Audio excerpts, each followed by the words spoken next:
Pretenders, fakers, and floppers exist in every sport. Athletes will do anything they can to win, even if that means sometimes looking like a jackass. Clearly a flop there, no contact made. This is a list of fighters who faked being hurt during a fight, either to win via disqualification or to have a point deducted. These are some of the biggest fakers and floppers in MMA. In 2014, Ozzy Thomas took on Mario Said at Cage Warriors 72. Said, who was 6-2 at the time, was declared the winner via disqualification after his opponent landed an illegal kick. Said is out. When a fighter has a knee or hand touching the ground, it's illegal to kick them in the head. Said, knowing he was fouled, milked it for all it was worth. That was illegal. That was an illegal upkick. It's an illegal upkick, but he turns and he says to the ref, what about the upkicks? And then pretends to, I don't know if he's, it's a very confusing situation. Said wasn't sure if he should complain to the ref or pretend to be unconscious, so he did both. While Ozzy Thomas's kick was illegal, it's clear that Said wasn't injured and took full advantage of the situation. Referee Mark Goddard disqualified Thomas, declaring Said the winner. While the end of the fight was anticlimactic, Said's last fight more than made up for it. And the great thing, that body shot hurt him, the left hand. That was quick from Dan Mulcahy. Thought Mario Said was good at pretending to be hurt? Wait until you see Josh Koscheck. And the Oscar goes to?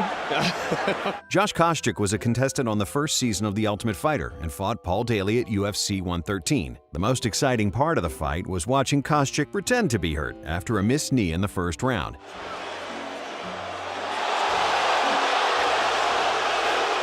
Daly threw a knee that, if it landed, would have been illegal, only it didn't land. Oh, wait a minute. He didn't even hit him. Koscheck successfully had a point deducted from his opponent and won the fight via decision. Daly, being frustrated, landed his best punch after the fight.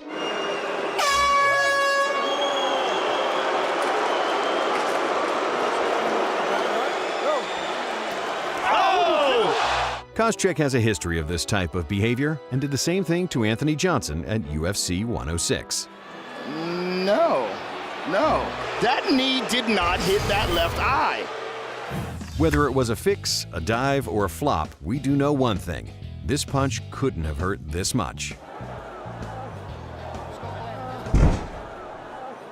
In 2010, Eddie Bengtson fought Alexander Emelianenko in Russia, but just 40 seconds into the first round, Bengtson already seemed to be looking for a way out of the fight. A light jab from Emelianenko, which didn't even seem to land, sent the 263-pound fighter to the mat. Bengtson looked as if he had lost consciousness, but awoke immediately after the fight was called off and stood up without a scratch on him. Emelianenko was declared the winner via TKO, and Bengtson either faked it or was the first MMA fighter to get knocked out by a gust of air.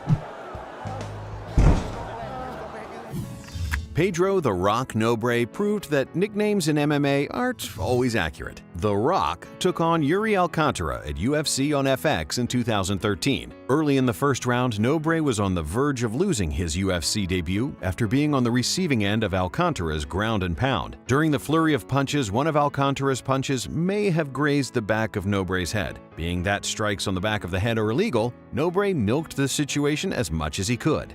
I did not see one hit the back of the head. Not only that, these aren't hard shots, so I'm not sure what Nobre's complaining about here. Even UFC President Dana White, who is usually very supportive of fighters, thought Nobre was faking it. I don't give a shit what anybody says. The guy was faking it. As bad as Nobre's acting was, he managed to convince the referee, and the fight was declared a no contest. Immediately after the fight, Nobre was released from the UFC, and Alcantara was given a win bonus. Like a rock, I was strong as I could be. And a few honorable mentions. In a fight against Roger Huerta, it looked as if John Halverson faked being hit in the head with an illegal knee. I throw the knee right here, but if you see, it's all shoulder. So if he wants to pretend like he's playing possum, then I mean, that's not my fault. Almost every Bob Sapp fight, Hollis Gracie did his best Ric Flair flop, but he wasn't faking it.